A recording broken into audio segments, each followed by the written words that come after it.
Here I have Samsung Galaxy A04s, and today I'm going to show you how to clear browsing data from this device. So firstly you have to go to the internet browser, then tap here, go to its history and tap clear browsing data. Then select time range for which you want to delete your history. It could be last hour, last day, last week, last month, or all time. Then select data formats which you want to delete. It could be browsing history, cookies inside data, cached images and files. And then tap clear data.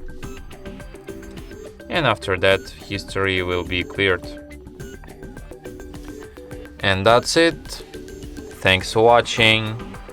If you find this tutorial useful, don't forget to hit that like button and subscribe to our channel.